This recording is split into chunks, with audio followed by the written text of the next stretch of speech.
Episode 18। पूरी हवेली में सन्नाटा सा पसर गया था। अक्षय और करिश्मा को पुलिस गिरफ्तार कर ले गए थे।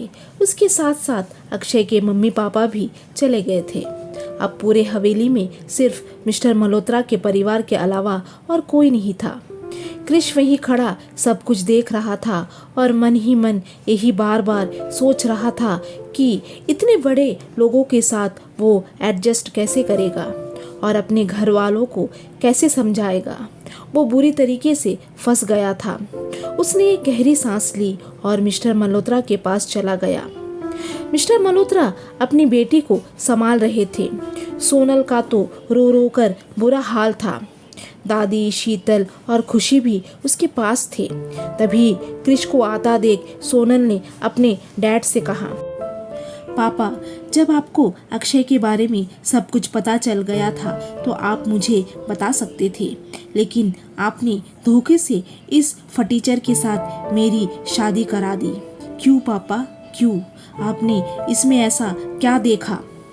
मिस्टर मल्होत्रा ने गहरी सांस ली और एक नज़र क्रिश को देखा, फिर सोनल को देखते हुए कहा, सोनल मेरी बच्ची, ये क्रिश बहुत अच्छा लड़का है, तुम्हें जिंदगी भर खुश रखेगा। सोनल ने कहा, खुश माई फुट, ये मुझे कैसे खुश रख सकेगा पापा? इसकी औकात मेरी घर की नौकर की है और उससे आपने मेरी शादी करवा दी। मुझे आपसे ये उम्मीद नहीं थी। मैं तो आपकी इकलौती बेटी हूँ ना। मिस्टर मल्होत्रा ने थोड़ा कठोर आवाज में बोला, सोनल तमीज से बात करो, वो तुम्हारा पति है। अब क्या मैंने तुम्हें ये संस्कार दिए थे जो तुम इस तरह के बातें कर रहे हो? मैं कुछ भी नहीं सुनने वाला। ये तुम्हारा पति है और आज से क्रिश इसी घर पर रहेगा, वो भी तुम्हारे कमरे में। Is that clear? सोनल ने चिढ़ते हुए कहा, पति माई फुट, ये मेरे कमरे में, वो भी एक साथ, ये कभी नहीं हो सकता। अब मिस्टर मल्होत्रा तो आग बबूला हो गए थे। उसने खींच के एक चाटा सोनल के गाल पर जड़ दिया। चाटा इतना जोरदार था कि पूरी हवेली में थप्पड़ की आवाज गूंजने लगी। सभी हैरान होकर मिस्टर मल्होत्रा को देखने लगे। क्रिश भी एक मिनट के लिए चौंक गया था। दादी ने कहा, अरे सिद्धू, ये तू क्या कर रहा है? जवान बेटी पर हाथ उठा रहा है। मिस्टर मल्होत्रा ने कहा, माँ आप चुप रहिए, आप लोग इसे सर पर चढ़ा रखा है। आज इतना सब कुछ हो गया है, लेकिन इस लड़की को कुछ समझ में नहीं आ रहा है। और सोनल, तुम कान खोल कर सुन लो, क्रिश तुम्हारे साथ रहेगा तेरे कमरे में। अब जाओ, सब अपने अपने कमरे में जाओ। मिस्टर मल्होत्रा ने लगभग वार्निंग देने के लहजे में बोला। उसकी आंखें एकदम लाल हो चुकी थी। उसके गुस्से का कोई ठिकाना नहीं रहा। सबको समझ में आ गया था अब और किसी ने भी कुछ भी कहा तो उसकी शामत है आज। सोनल तो अपने गाल पर हाथ रख अपने डैड को देख रही थी, क्योंकि सोनल को बचपन से ही बहुत ज़्यादा लाड प्यार से पाला गया था। उसे कोई चीज़ की कमी कभी होने नहीं दी। लेकिन आज उसके डैड जो कभी उस पर जान लुटाते थे, उसने आज उसे थप्पड़ मारा, वो भी इस क्रिश की वजह से। उसका दिल जोर जोर से धड़क रहा था। उसकी आंखों से आंसू बहने लगे। उसका शरीर बुरी तरह से कांप रहा था। उसे क्रिश पर बहुत गुस्सा आ रहा था। उसने अब और कुछ भी नहीं कहा किसी से और चुपचाप अपने कमरे में चली गई। लेकिन क्रिश वहीं खड़ा था तो मिस्टर मल्होत्रा ने कहा, तुम क्यों खड़े हो? जाओ उसके कमरे में। क्रिश नर्वस था। वो कुछ कहना चाहता था लेकिन कह नहीं पा रहा था। तभी मिस्टर मल्होत्रा ने खुशी को आवाज़ दी, खुशी इधर आओ। जी अंकल, खुशी ने कहा। जाओ इसे सोनल के कमरे तक छोड़ दो। खुशी ने कहा, जी अंकल, और उसने क्रिश का हाथ पकड़ा और सोनल के कमरे की तरफ बढ़ गई। कोमल ने एक गहरी सांस ली और बोला, सिद्धू, ये सब क्या है? तू सब सच सच बता, आखिर चल क्या रहा है? शीतल भी यही पूछना चाहती थी लेकिन उसकी हिम्मत नहीं हो रही थी। मिस्टर मल्होत्रा ने कहा, माँ, समय आने पर सबको सच का पता चल जाएगा। और वैसे भी अक्षय तो आपको पसंद नहीं, फिर क्यों पूछ रही हो?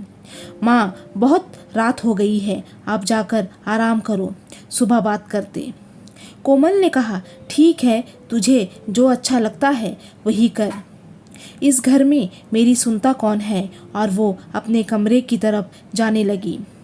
शीतल भी उसके पीछे पीछे जाने लगी।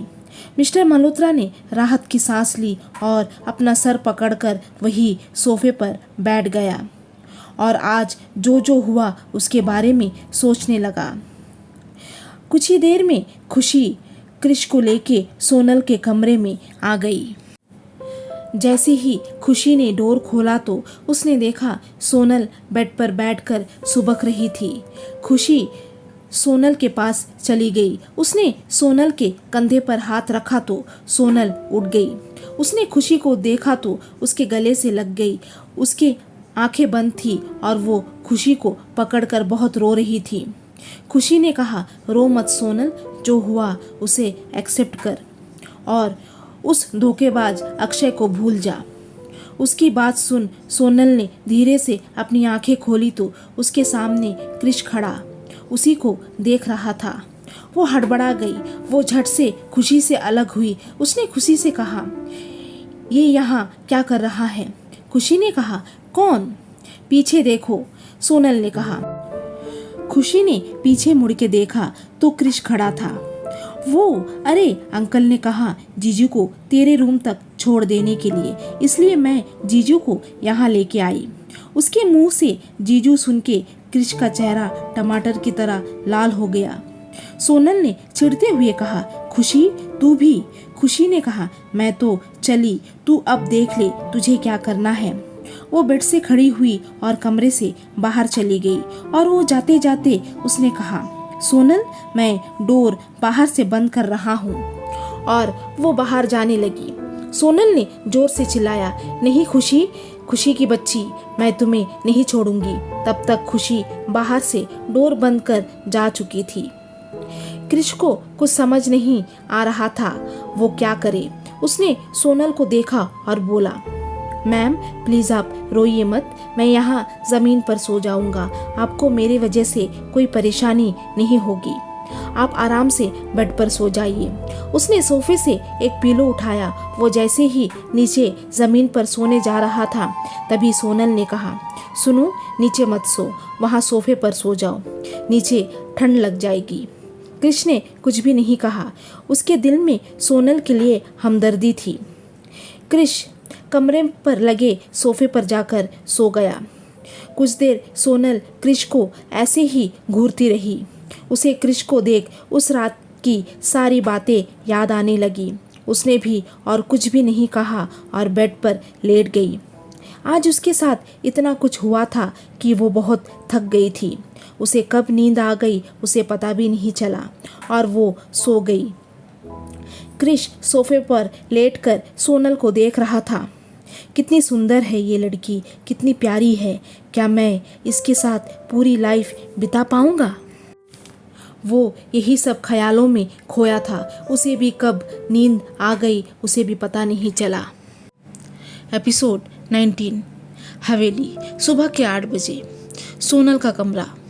कृष को सुबह जल्दी उठने की आदत थी, लेकिन आज सुबह के 8 बज गए थे लेकिन कृष नहीं उठा। तभी कृष का फ़ोन बजने लगा। फ़ोन की आवाज़ से कृष की आंखें खुली। उसने देखा सोनल आराम से सो रही थी। उसने जल्दी से फ़ोन रिसीव कर लिया। उसका मम्मी का कॉल था। उसने कहा, जी मम्मी। दूसरी तरफ से आवाज़ आई, अरे कृष, तू रात भर कहाँ था? तू घर क्यों नहीं आया? बेटा, सब कुछ ठीक है ना? मुझे बहुत घबराहट हो रही है।